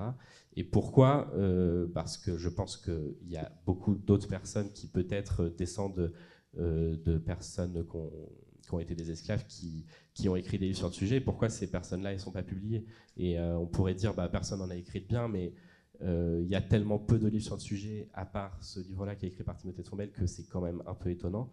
Et voilà. Après, moi, le roman de Timothée de Fombelle, je l'ai beaucoup aimé, même si j'ai pas le même regard que certaines personnes. Enfin, je sais qu'on m'a dit, moi, ma famille, j'ai pas envie de lire ce roman parce que ma famille, l'esclavage, ça a vraiment heurté notre histoire de famille. Et aujourd'hui encore, on en retrouve des cicatrices, etc. Et ça, je l'entends. Moi, c'est sûr que j'ai pas cette histoire familiale là, quoi. Mais je trouve que le roman en parle très bien parce qu'il montre aussi quelque chose qu'on voit pas dans les livres d'histoire, quoi. Et connaissant Timothée de Fombelle, je sais qu'il a il a fait des recherches pendant 6 ou 7 ans pour écrire ce roman. Enfin, ça faisait très très longtemps qu'il travaillait dessus. Et il a lu des dizaines et des dizaines d'ouvrages, évidemment des ouvrages de recherche, mais aussi il y en a très très peu, mais des journaux d'esclaves de l'époque, ou des choses qu'on pu ressortir. Mais bon, c'est sûr qu'il y a beaucoup plus il y a très très peu de ce genre de sources-là. Donc la situation c'est vrai, je trouve que c'est un peu difficile moi j'ai un peu du mal à avoir un avis très précis sur la question, mais ce qui m'a vraiment beaucoup choqué à ce moment-là, c'était le traitement médiatique, quoi. Enfin, quand tu allais sur Twitter, partout il y avait le mot censure en énorme, alors qu'il n'a pas du tout été censuré. Il y a juste un éditeur qui l'a refusé. Un éditeur a très bien le droit de le refuser, quoi. Toi, j'imagine qu'il y a des auteurs que tu publies, si tu n'aimes pas leur nouveau roman, tu ne vas pas le publier, quoi. Enfin, ça ne veut pas dire que tu vas censurer cet auteur, quoi. Je sais plus quelle était ça renvoie à la seconde partie de la question, qui était si une personne d'une autre communauté ou une personne, quelle qu'elle soit, veut écrire sur une thématique qui ne lui correspond pas dans son ancrage familial ou sociétal. Alors, je veux juste préciser, les gens ont souvent cette mauvaise idée, mais je refuse pas les manuscrits à la tête des gens. Parce que les gens, ils mettent pas leurs photos sur le... C'est pas, voilà, je refuse pas les manuscrits à la tête des gens, mais je me pose des questions. Je me dis, pourquoi toi, personne blanche, écris sur une communauté dont tu ne fais pas partie? Je me pose sincèrement la question parce que ça soulève plein de choses après. Et je me dis, pourquoi tu fais ça, mais pas tu fais ça, du coup je te refuse. Voilà, je veux juste mettre ça dans le contexte. Et aussi... avant de parler des pratiques éditoriales, je voulais dire qu'il y a beaucoup, sur les réseaux sociaux, il y a beaucoup d'auteurs qui disent oui, mais maintenant on n'a plus le droit d'écrire sur ce qu'on veut. Si j'écris sur un personnage noir alors que je suis blanc, on va me tomber dessus et tout. On ne peut plus rien dire. Voilà, c'était mon commentaire. Et personne ne leur a interdit de faire ce qu'ils veulent. Je ne vais pas venir toquer à leur porte avec un couteau en me disant n'écris pas ça. Non. Et vraiment, en plus, si vous regardez le monde éditorial actuel, c'est limite ce qui marche le mieux, un blanc qui écrit sur une autre communauté que la sienne. Du coup, voilà, le « on ne peut plus rien faire » n'a pas de sens parce que littéralement, c'est ce qu'il y a sur le marché actuel. Il y a une dame qui a une question au fond. Deux personnes. Et du coup, je continue en attendant. Donc oui, c'est ça. Je ne sais plus ce que je disais. Oui, alors, je refuse pas la tête des gens. Excusez-moi, c'est pas une question, c'est juste une intervention. Mais quid de la qualité d'écriture? Enfin, moi, il me semblait quand même que dans une charte éditoriale, c'est la thématique, mais c'est aussi quand même la qualité d'écriture, non? Enfin, c'est aussi un style, on est emporté par. Oui, exactement. Mais les gens pensent parce que ça m'inquiète un peu quand même. Non, mais les gens pensent quand même vraiment les gens dans des cases. Là, ça commence à. Oui, moi, mais je sais pas. Quand je lis un livre, j'oublie très vite que je suis une femme, que je suis d'une certaine classe sociale, que je suis originaire, etc. Je m'emporte. Enfin, c'est tout l'intérêt du voyage littéraire. C'est qu'on est transporté dans le temps, dans l'espace, etc. Donc, je sais pas. Enfin, moi, il me semble qu'il y a ça aussi, non? Oui, exactement. Mais la question, je pense, c'est plutôt, est-ce que je pourrais être autant emportée par une histoire par exemple, je prends l'exemple de Pour l'amour du feu. Si je sais que la personne ne l'a pas vécu et qu'elle a écrit pour X ou Y raison, je me pose vraiment la question, en fait. Est-ce que quelqu'un qui n'a jamais vécu d'Adam ou c'est quoi l'expression, qui n'a jamais vécu l'histoire, en fait, ma question c'est pourquoi toi qui n'as jamais écrit, qui ne connaîtra jamais cette histoire, l'écrit, et j'aurai jamais la réponse parce que généralement on me répond pas. En fait, c'est des questions que je me pose parce qu'en tant que directrice éditoriale directrice de collection avec une certaine ligne éditoriale, si je me la pose pas, c'est un peu bizarre en fait. Okay. On vous laisse. Bonjour Audrey. Alors moi, je vous remercie pour le militantisme dont vous faites preuve, parce que je pense que dans notre société aujourd'hui, on en a besoin. Mais à l'inverse, je pense qu'aujourd'hui, on est tous réunis pour parler de la diversité. Et pour reprendre la très bonne formule de la collègue derrière, là, de surface de projection et de littérature de qualité. Donc j'aimerais vraiment que vous développiez sur les doutes que vous avez sur une personne blanche, jaune, violette, à écrire sur une histoire qui serait pas la sienne et qui serait pas de ses propres origines.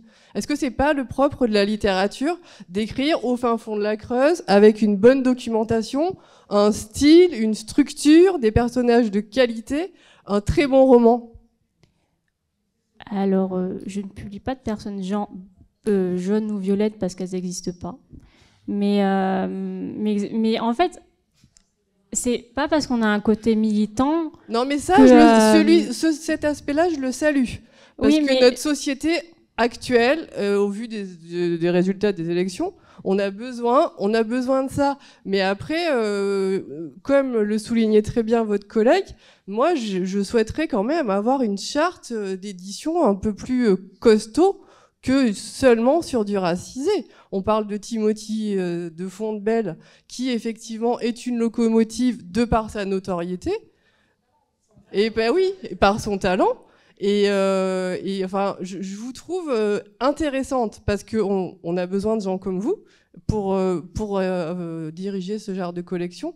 Mais vos arguments, pour moi, sont pas suffisants. Enfin, voilà, c'est parce que j'ai pas fini. Mais alors, on attend la fin, voilà. Donc, comme je le disais, je ne juge pas la tête des gens, parce que les gens, je les vois pas, en fait, du coup. Oui, si vous me laissiez finir. Et du coup, comme je disais, je lis les textes comme n'importe quel éditeur, directeur de collection, sauf que j'ai des critères supplémentaires. C'est tout, en fait. Et moi, je me pose juste des questions de...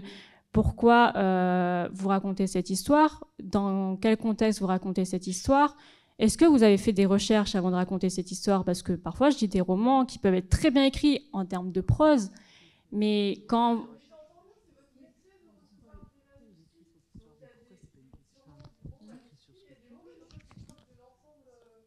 Mais c'était pas votre question? C'était pas la question? Mais si. Si je peux me permettre de t'interrompre, Delphine. Le problème, enfin nous, ce qu'on dit, c'est pas qu'il faut publier des histoires écrites par des personnes de diversité et sur la diversité à tout prix, même si c'est mal écrit, parce qu'on reste des lecteurs, des éditeurs, et que pour nous, ces histoires-là ont besoin aussi d'être de bonnes histoires pour nous emporter. Et donc, comme vous disiez, vous avez tout à fait raison. Quand on est lecteur, on se laisse emporter par l'histoire. Mais qu'est-ce qui se passe en tant que lecteur si dans cette histoire va y avoir une représentation d'un personnage issu de la diversité, comme on parlait, qui est fausse, qui est blessante et qui heurte? Il y a il y a encore beaucoup de stéréotypes et d'idées fausses dans certains romans qui peuvent être hyper blessantes pour les personnes concernées et qui peuvent mettre dans des cases. Et donc nous, ce qu'on dit, c'est pas tant que, c'est pas que l'histoire doit être mauvaise, parce qu'on est lecteur. On est totalement d'accord avec ça, mais c'est qu'il faut avoir la sensibilité de se dire est-ce que cette histoire-là, elle va blesser quelqu'un d'une manière ou d'une autre? Donc c'est tout l'intérêt des sensitivity readers. Est-ce qu'on pourrait, en développant justement sur la question d'être sensitivity... Il y a une question encore. Si ça vous dérange pas, je finis juste là-dessus. Je pense par exemple, pour prendre un exemple d'une personne qui justement n'est pas concernée, sur le roman L'odeur de la pluie qui est publié chez Scrinéo. qui est un... Bon, alors, bon, je suis désolé, je vais vous spoiler le roman, mais qui est un roman sur... un très bon roman aux éditions Scrinéo, où l'autrice met notamment en scène un personnage transgenre. Donc, cette autrice-là n'est pas transgenre, mais elle a fait relire son roman par quelqu'un de transgenre. Donc, c'est ce qu'on appelle un lecteur sensible, donc quelqu'un qui est concerné par le sujet et qui va lui faire un retour, mais pas sur... pas comme un éditeur sur le roman, ça c'est mal écrit, j'aime pas ça dans l'histoire, etc. Mais juste, est-ce que dans cette histoire, il y a quelque chose qui la blesse, ou est-ce que les recherches qu'elle a fait et l'empathie qu'elle a utilisée pour écrire son roman suffisent à écrire une histoire qui est juste? Parce que en tant qu'autrice qui n'est pas transgenre, elle a très bien pu avoir une idée fausse de ce qu'est la transidentité, se tromper, véhiculer un stéréotype qui est totalement faux, etc. Et le roman a été relu par quelqu'un qui a été concerné, et le roman est publié, il marche très bien, moi je le trouve très bien, et j'ai eu l'impression, je ne suis pas concerné, que la représentation de la transidentité était très juste, et c'est ça aujourd'hui les lecteurs sensibles, et c'est aussi pour ça qu'on trouve qu'il y a besoin d'éditeurs enfin, d'éditeurs différents, quoi. Une différente forme de représentativité. Il y a la dame.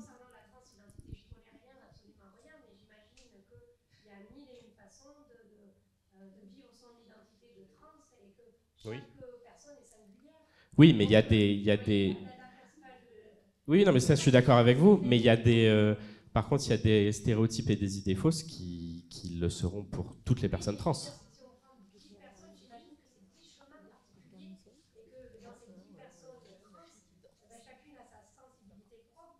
Oui. Oui, mais il y a des... Enfin, bon, je répète, mais il y a des choses qui, pour tous, vont être fausses et vont être heurtantes, quoi. En tout cas, l'exemple par rapport à Timothée de Fombelle, moi, ça m'interpelle aussi, parce que j'en ai lu, je ne l'ai pas lu ce livre-là, mais c'est un excellent écrivain, et a priori, est-ce qu'il a heurté des gens à la lecture? Est-ce que oui. Les gens se sont sentis dépossédés de quelque chose? Oui. D'accord. Voilà. Mais en fait, je voulais... la dame d'abord, et je finis après moi. Ça rejoint les polémiques de toute façon sur l'appropriation culturelle, les traductions. Enfin voilà, c'est des choses. Une question au fond. Merci. En fait, oui, moi je voulais rebondir parce que j'avoue être un petit peu choquée de ce que j'entends dans le public depuis tout à l'heure. En fait, la question de la diversité, il me semble aussi en fait, c'est ce qu'on dit depuis le début, mais elle pose la question de la représentation dans la littérature. Moi, c'est un sujet qui m'intéresse depuis longtemps. J'ai pas mal travaillé dessus. Moi, je suis entrée dessus avec la représentation de la femme dans la littérature jeunesse. Alors, j'ai travaillé dessus il y a à peu près 6 ans. Alors, c'est peut-être quelque chose qui est un peu plus effectivement médiatisé que d'autres questions. Je me méfie de la bulle informationnelle parce que moi, c'est des questions qui m'intéressent. Donc, du coup, j'ai l'impression qu'on en parle, effectivement. Après, moi, je vous rejoins dans le sens où j'ai un peu d'espoir. Je me dis peut-être qu'à force, on va y arriver. Il y a des choses qui ont été soulevées, enfin qui me paraissent. Quand on parle de santé mentale, par exemple, effectivement, là, on commence à voir là sur les réseaux sociaux, notamment cette question qui est soulevée. On parle des représentations, encore une fois. Effectivement, dans la littérature, on a énormément ce personnage du dépressif, de la personne qui va se donner la mort dans un élan romantique, alors qu'en fait, c'est pas ça, quoi. Enfin, c'est pas de ça qu'on parle. Et la diversité, c'est aussi la diversité des lecteurs. Et nous, en tant que bibliothécaires, documentalistes, tout ça, je pense qu'il y a une question qu'il faut qu'on se pose, c'est que devant nous, on n'a pas des élèves. Nos élèves ne sont pas un ensemble. Enfin, j'arrive pas à m'exprimer, mais on n'a pas devant nous une personne unique représentée, je ne sais pas combien de fois. Et qu'effectivement, cette question de la diversité dans la littérature, il faut qu'on se la pose, parce que là, depuis tout à l'heure, en fait, dans ce qu'on parle, je me fais une réflexion, je me dis, moi, je travaille dans un lycée professionnel en milieu rural, c'est quand même un milieu particulier, et les élèves ne lisent pas. Et moi, quand je regarde les livres qu'il y a dans mon CDI, je me dis, putain, mais à quel moment ils se reconnaissent là-dedans? À quel moment on parle de ce qu'eux, ils vivent? À quel moment on décrit correctement, pareil, la pauvreté? La pauvreté, finalement, c'est quelque chose... Les pauvres sont marginalisés. Qui représente la pauvreté dans ce qu'elle représente de réel? Enfin, dans ce qu'elle est réellement, je dirais. Qui la représente? À quel moment on lit un livre où on se dit « Ah oui, mais ça c'est ma vie » et à quel moment on propose aussi une porte de sortie à ça? Enfin, je pense qu'il faut qu'on se la pose parce que nous, on a un regard de professionnels, de gens qui ont quand même accès à une forme d'éducation de diverses formes de culture. On a accès à ça, c'est pas le cas de tout le monde. Et je pense que je pense qu'il faut qu'on arrive à se sortir un petit peu de ça, en fait, de ce milieu dans lequel nous on baigne, pour se rendre compte qu'il y a des gens qui, effectivement, quand ils lisent, sont heurtés. Et ça commence très tôt, en fait, parce que juste en étant une femme, même blanche, parce que tout à l'heure vous parliez des gens, voilà, vous disiez des hommes blancs, des femmes blanches. Moi, je ne mettrais pas les femmes dans ce lot-là, en fait. Enfin, ce que vous décrivez, le problème de l'édition, en fait, aujourd'hui, c'est le problème de la société d'une manière générale, en fait. Hein. C'est qu'il y a des personnes qu'on invisibilise, qui sont opprimées, qui sont marginalisées. Et effectivement, il faut que ça bouge, quoi. Une réponse courte, si tu veux. Et puis après, non, en fait, enchaîne. je voulais finir. Je ne publie pas des textes juste par la tête de l'auteur, mais si le texte est éclaté au sol, même s'il est écrit par une personne noire, je ne vais pas le publier parce que j'ai pas les sous pour faire ça. Tout simplement, je me pose juste plus de questions, c'est que j'aimerais bien que tout le monde se pose, mais voilà. Et du coup, oui, la qualité du texte, c'est un argument. Enfin, pas un argument, c'est quoi le mot?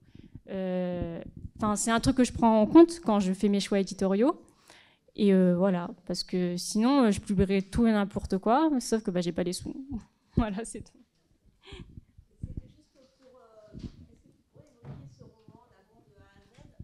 Le pitch?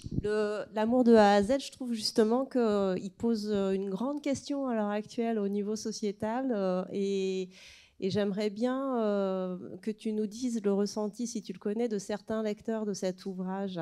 Parce que justement, on est rempli d'idées préconçues. Et ce roman-là, son sujet, il est hyper intéressant à l'heure actuelle. Alors, l'amour de A à Z, pour le pitch, c'est l'histoire de Zeynep, donc la jeune fille qui porte le voile sur la couverture, qui est suspendue de son lycée, c'est-à-dire que pendant 2 semaines, elle ne peut plus y aller, parce qu'elle a fait remarquer à son prof qu'il est islamophobe en plein cours. Le prof, il n'a pas apprécié, il est allé voir la direction, il a fait du coup, elle a été virée de son lycée pendant 2 semaines. Et du coup, pendant ces 2 semaines, elle part à Doha, au Qatar, avec sa tante, donc pour faire les vacances de printemps en avance, vu qu'ils sont aux États-Unis de base. Et là-bas, elle rencontre Adam, donc le garçon sur la couverture, qui lui vient d'apprendre qu'il a une sclérose en plaques. Donc il a ce diagnostic, sa mère est décédée de la sclérose en plaques, et il se dit qu'il ne veut pas dire à son père qu'il est aussi malade, parce qu'en fait son père il est encore en deuil, il ne veut pas lui mettre ça en plus.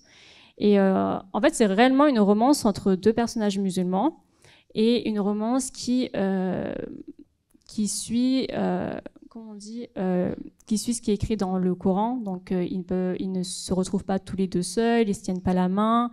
Leurs parents doivent se rencontrer s'ils veulent aller plus loin dans leur romance.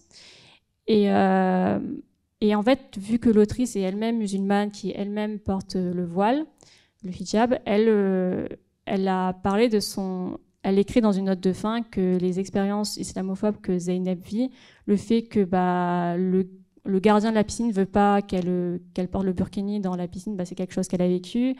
Le racisme dans la classe, le racisme et l'islamophobie qu'elle vit quand elle est en classe, c'est quelque chose qu'elle-même a vécu.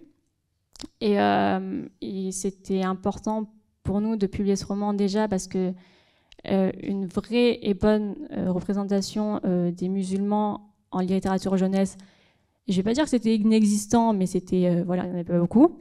Et c'était un roman qui était très attendu par les personnes concernées, donc les lecteurs et les lectrices musulmanes, parce que c'était la première fois qu'ils pouvaient vraiment se voir dans un roman sans que l'islam soit montré comme la mauvaise religion, comme on peut le voir dans les médias, parce que si vous allumez BFM, vous savez de quoi je parle.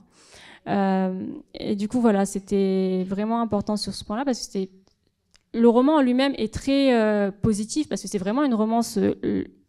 C'est une romance. L'islamophobie est là parce que c'est pas parce que tu vis une histoire d'amour que les gens ils arrêtent d'être islamophobes autour de toi. En plus de ça, ça part de la maladie d'Adam ça part de maladie, voilà, et de deuil. Et du coup, vu qu'on parle de sensitivity reader ou de lecteur sensible, l'autrice elle-même a contacté une personne qui souffre de sclérose en plaques pour avoir son ressenti, pour écrire la chose la plus réaliste possible. Voilà, c'est le mot que je cherchais, réaliste possible. Adam, qui il me semble chinois-irlandais, qui s'est converti à l'islam, elle a contacté un imam, elle a contacté un musulman chinois qui s'était converti pour savoir comment lui avait vécu le fait de se convertir à l'islam, tout ça, et pour vraiment écrire l'histoire la plus réaliste possible. Et je précise que j'ai pas publié le livre parce que l'autrice était musulmane, mais parce que c'était vraiment bien et que c'était pas claqué au sol. Et je me permets juste d'ajouter qu'en fait, toute la question des lecteurs sensibles, il faut voir ça comme une recherche supplémentaire. L'auteur ou l'autrice, comme Timothée de Fombelle l'a fait des recherches pour pouvoir écrire un livre le plus réaliste possible. Et le lecteur sensible fait partie de ces recherches-là pour que l'expérience racontée soit la plus juste possible. Et pour, encore une fois, que le roman n'aille pas blesser certaines personnes. Pour prendre un exemple qui est peut-être plus parlant, on a énormément d'œuvres au cinéma, en littérature, etc., qui parlent de viol, par exemple. Et il y en a énormément qui romantisent le viol. On peut penser à Polanski ou je ne sais pas quoi qui a été accusé ensuite de ça, etc. Et les personnes, alors moi c'est pas mon cas, mais qui ont vécu un viol, j'imagine, n'ont pas envie de lire ou de voir un film qui montre le viol comme quelque chose de romantique ou comme un fantasme, parce que je pense que personne qui n'a été violé ne ressent ça comme ça et que ça reste un traumatisme profond, quoi. Et c'est la même chose pour des choses peut-être moins traumatisantes, mais pour tout un tas de vécus qui peuvent être mal perçus de l'extérieur, mais quand on les lit, nous, ça nous blesse, quoi. Enfin, c'est vraiment une question d'être juste le plus juste possible et de pouvoir représenter la société dans toute sa richesse, en fait. Et je voudrais aussi juste ajouter une dernière chose, que la question, c'est pas que les personnes qui ne sont pas concernées ne publient pas des livres sur des personnages ou sur des histoires qui ne les concernent pas. Parce que, bon, d'une part, déjà, sinon, les auteurs les auteurs vont écrire des romans qui se ressemblent au bout d'un moment avec les mêmes histoires. Mais c'est d'abord de se dire que s'ils veulent être le plus réaliste possible, il faut se poser des questions, prendre du recul sur l'histoire qu'il écrit et aller faire des recherches ici et là pour être le plus juste possible. Et c'est aussi de se dire qu'il y a plein d'auteurs, comme par exemple cette autrice musulmane, il y a très peu d'auteurs qui existent sur certains sujets et sur certaines thématiques, comme tout à l'heure Delphine le disait, il y a des éditeurs qui ne vont pas lire tel ou tel livre juste pour des biais justement de racisme, etc. Et ces auteurs-là ont besoin d'exister aujourd'hui et il faut qu'on leur laisse la place parce que tout le monde, il y a tellement de Français qui écrivent qu'il n'y a pas que des Français blancs qui écrivent, c'est sûr. Donc c'est aussi de laisser de la place et de se dire aujourd'hui on a peut-être besoin de plus de diversité pour que dans 10 ans, espérons-le, tout le monde ait sa place en littérature ado, quoi.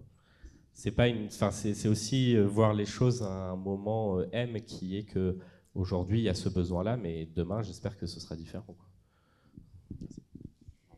Du coup, par rapport à la question des lecteurs sensibles, donc c'est une nouvelle. Est-ce qu'on peut parler de profession? Quel est leur statut juridique? Puisque c'est vrai que ça émerge dans le monde de l'édition. Donc voilà, quel est leur statut juridique? Comment on les intègre dans le processus d'écriture et de création du livre? Alors, en termes de statut juridique, je crois qu'ils peuvent juste être auto-entrepreneurs.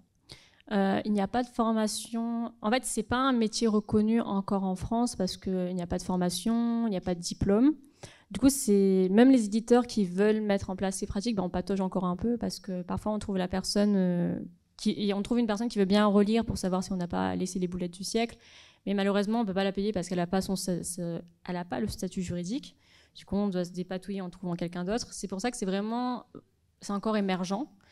Et en termes dans le processus éditorial, nous, généralement, on fait intervenir ces personnes. Déjà, on cible quelle partie du texte on veut la faire relire s'il y a plein d'identités à faire relire. Enfin, je prends l'exemple de Tant qu'il le faudra de Cordelia, qui est un auteur blanc, une autrice blanche, pardon, qui a écrit un roman un roman choral avec plein de personnages qui font partie d'une association LGBT et tous les personnages de cette association ne sont pas blancs.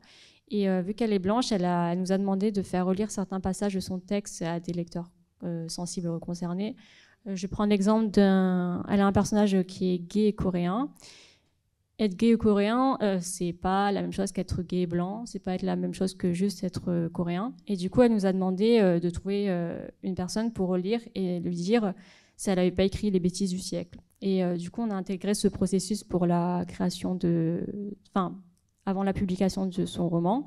Et on le fait au maximum pour le reste de nos romans. Par exemple, pour L'amour du feu, on n'en a pas eu besoin techniquement, parce que vu que je suis vietnamienne, j'ai pu voir quand il y avait des boulettes. Et il y en avait. Et pareil pour Slay, qu'on a fait relire à Elodie Aude, la Boutiès, qui est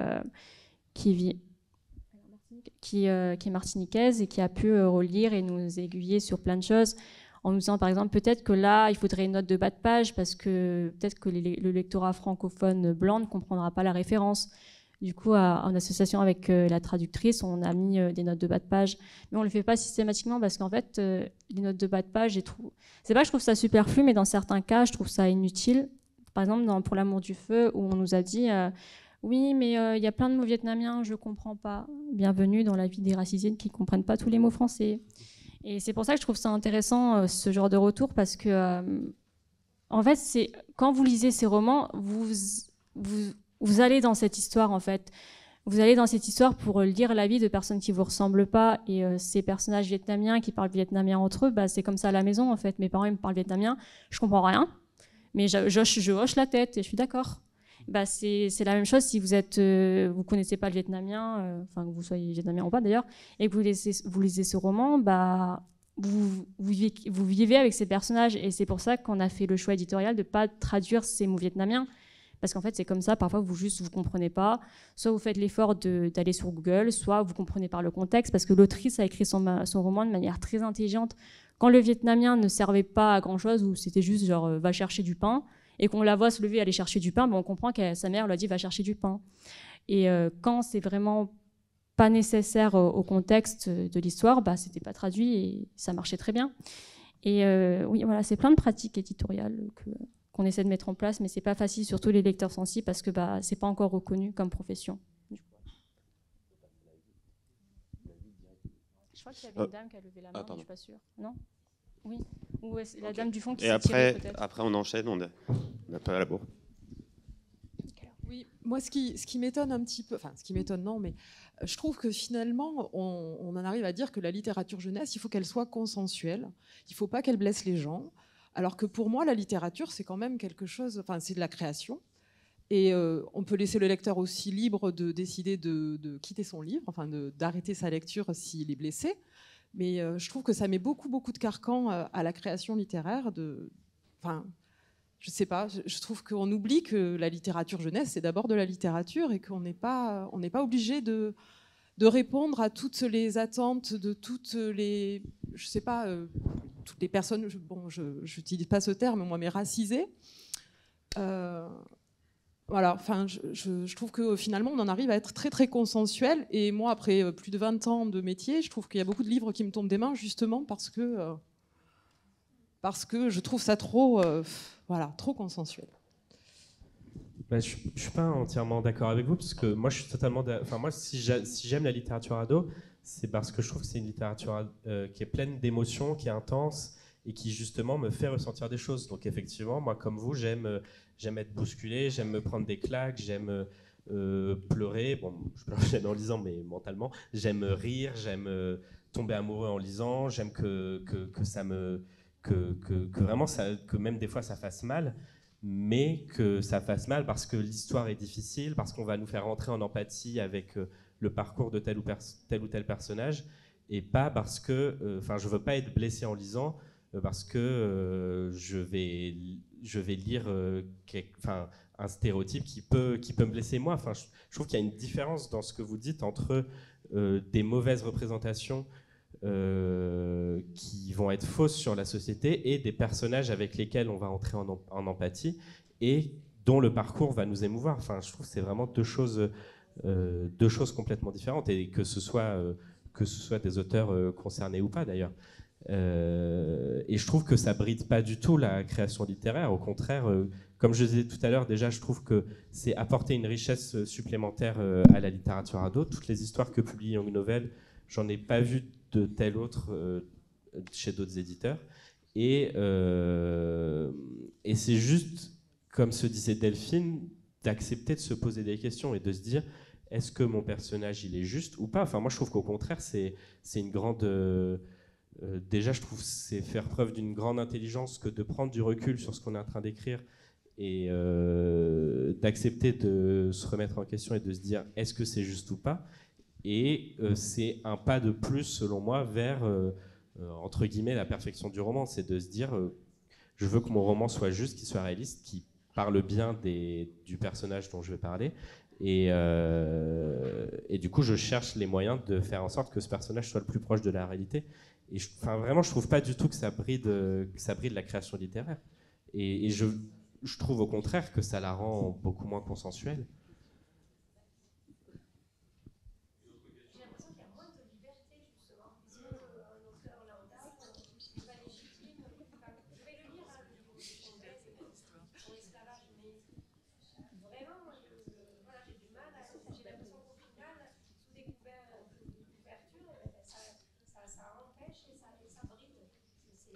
Mais je comprends que vous puissiez ressentir ça, parce qu'aujourd'hui, on a du mal à aborder ces questions-là, justement parce que...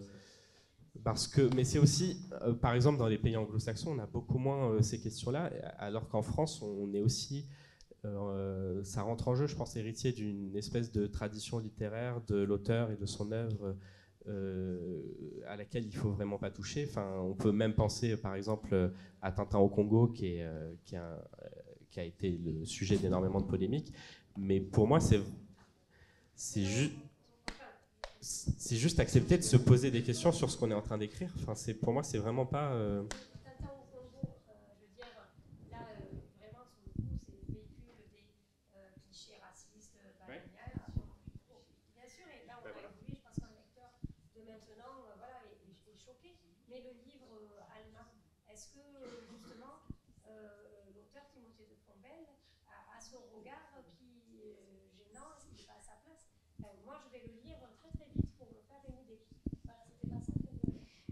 Là, on était sur les questions des lecteurs sensibles et je rejoins Nathan sur le fait de ne pas laisser passer, notamment dans les traductions, des propos islamophobes ou ce genre de choses.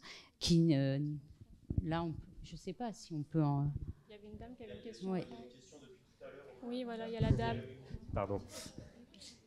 Moi, je voulais savoir si vous aviez une connaissance de ce qui se passe chez nos voisins européens, chez les éditeurs de nos voisins proches. Est-ce qu'il en est de même ou pas?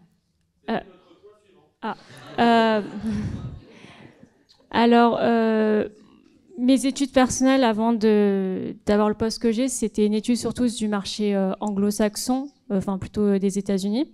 Du coup, j'ai juste me baser sur mes connaissances du marché états-unien et pas sur les Européens. Donc, désolé.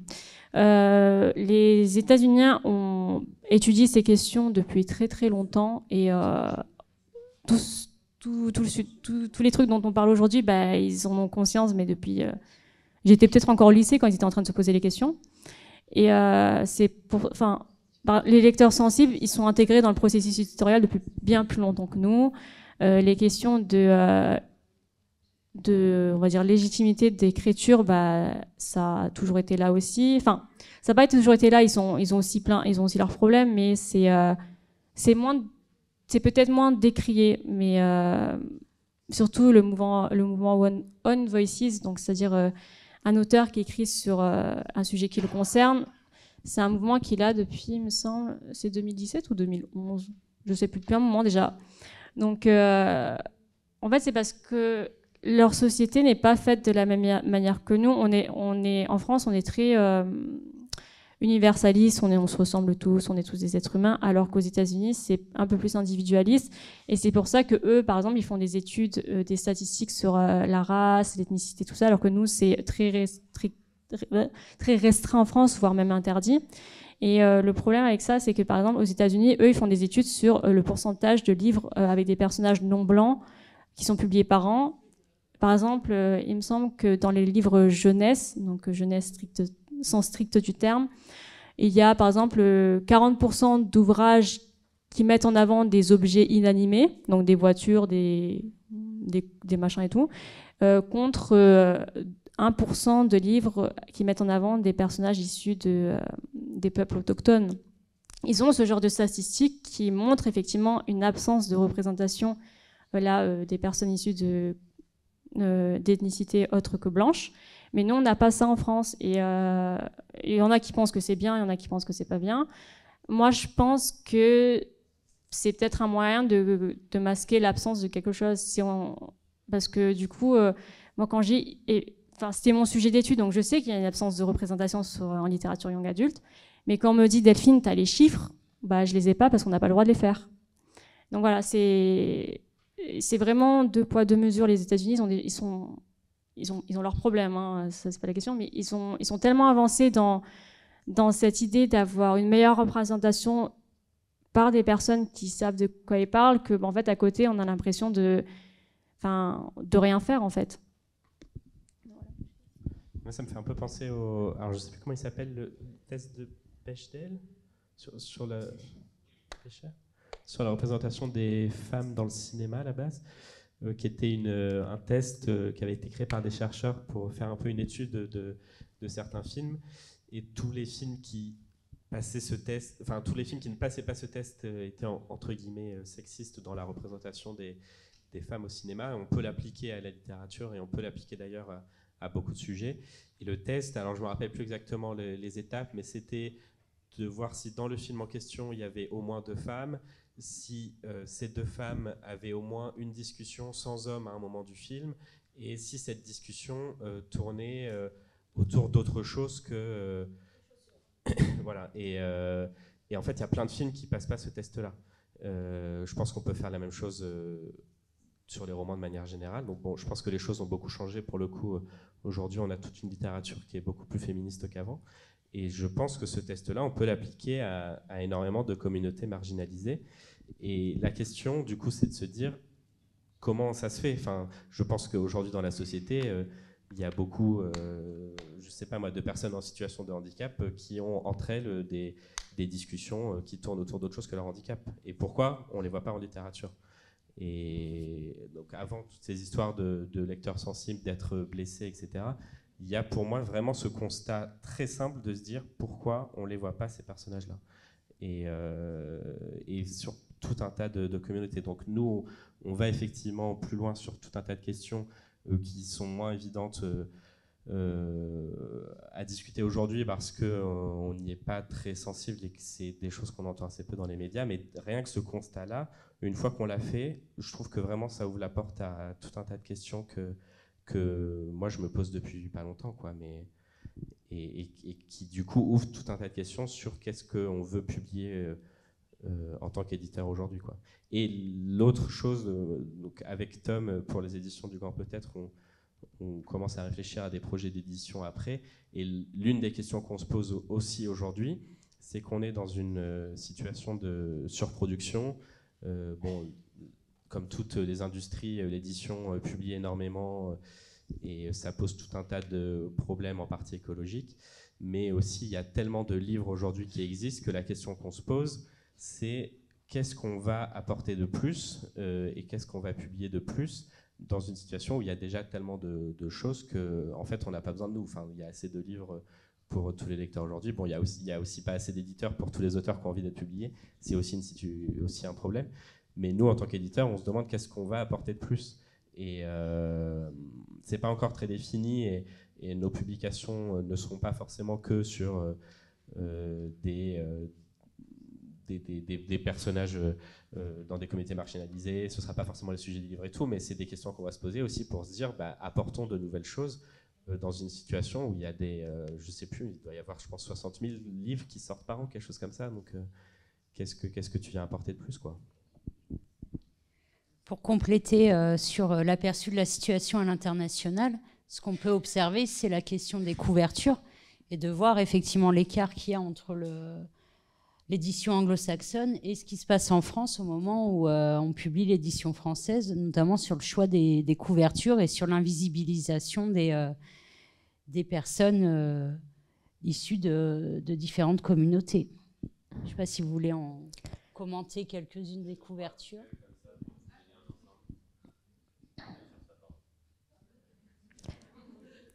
Si on prend le premier, par exemple. J'avoue que le premier, je l'ai jamais compris. Je sais pas pourquoi ils ont fait ça. Il me semble qu'il y avait 2 hommes. C'était parce qu'il y avait peut-être 2 hommes sur la couverture, mais le fait d'enlever le rose, il me semble que c'était, je sais pas si c'est vrai ou pas, mais qu'ils avaient peur que le rose, ça fasse fuir les lecteurs, les hommes. Je sais pas si c'est vrai ou pas. Mais c'est des questions qui se posent en édition. Est-ce qu'on garde la couverture ou pas? Est-ce que ça conviendrait au public francophone ou pas? Est-ce que les hommes, ils auraient lu ce livre même? Voilà, donc voilà. Et le constat qu'on fait avec ces couvertures-là, qu'on peut faire sur tout un tas de couvertures, c'est qu'il y a beaucoup de textes qui sont traduits. Il va nous donner le tournis. Il y a beaucoup de livres qui sont traduits où les personnages, donc là on parle notamment de personnes racisées, les personnages ne sont pas blancs, c'est dit dans le texte, vraiment c'est une des caractéristiques du personnage. Du coup le personnage est sur la couverture, donc il est représenté tel qu'il est dans le livre, et une fois traduit en France, donc là on le voit sur plein d'exemples, soit il n'y a plus le personnage sur la couverture, soit le personnage est par exemple là sur les 7 Marie d'Evelyne Hugo, soit le personnage est carrément devenu blanc.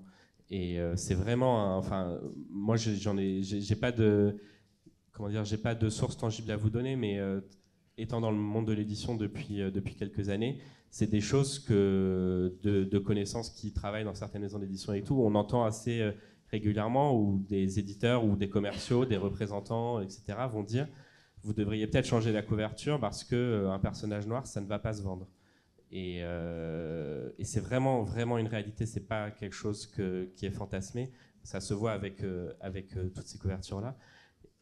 Et comment ça se fait qu'on en vienne aujourd'hui à se dire un personnage noir en couverture, ça ne va pas vendre? Enfin, moi, je trouve ça quand même, assez fou. Ça rejoint l'ensemble de votre propos, indépendamment de la qualité du texte, du contenu, voire du processus de production. C'est une forme d'invisibilisation de ce qui est publié au départ. Oui, tout à fait.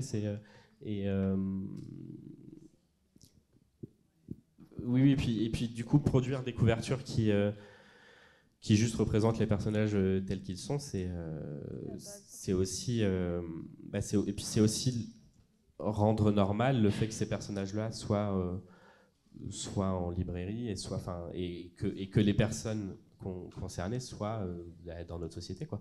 Et il y a aussi le roman Cinder qu'on n'a pas mis là, où il n'y a pas, je crois, c'est un Cinder, je ne sais pas si vous voyez, c'est chez Pocket Jeunesse. La couverture du tome 1, c'est un pied, alors parce que je sais plus, j'ai pas lu le roman moi, mais c'est un pied dans un escarpin rouge, et en fait.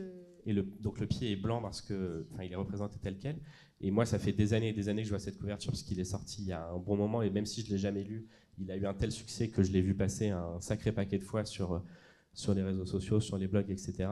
Et j'ai découvert il n'y a pas longtemps qu'en vérité, l'héroïne de ce personnage qui est représentée par ce pied et ce soulier rouge, en fait, elle n'est pas blanche. Et j'ai trouvé ça complètement fou que depuis toutes ces années, j'ai du coup dans ma tête l'image de Cinder, c'est l'histoire parce que je connais un peu Pitch, c'est l'histoire de ce personnage, et que du coup je me le représente blanc aussi. Bon, après c'est aussi un biais, parce que forcément moi quand je me représente des personnages qui me ressemblent, je pense que c'est normal en tant que lecteur, mais en même temps, si on le met sur la couverture, pourquoi une fois en France il n'y est plus du tout, quoi.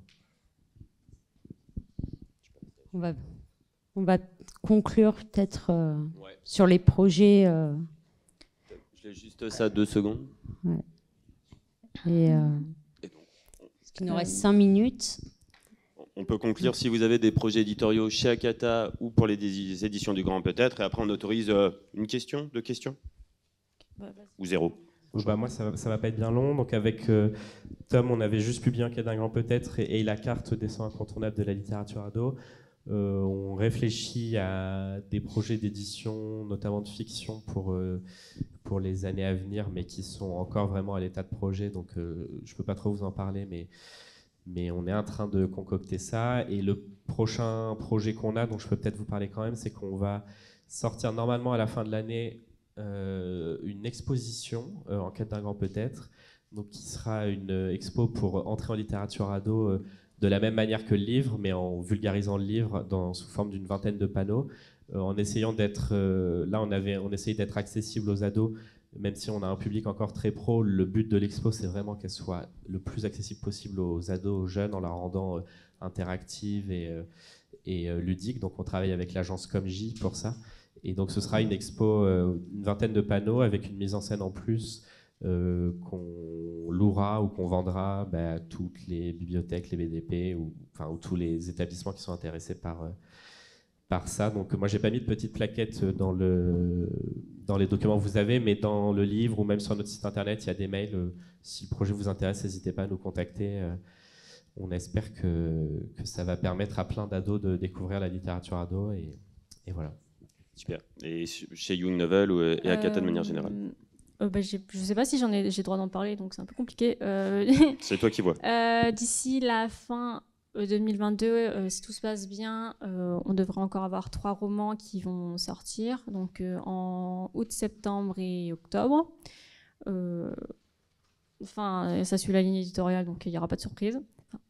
Et après, on continue de développer la collection. Là, on a fait beaucoup de traductions, donc on va aussi développer le côté avec les auteurs et les autrices francophones. On continue aussi les auteurs japonais, donc qui écrivent en japonais de base, donc les light novels, tout ça.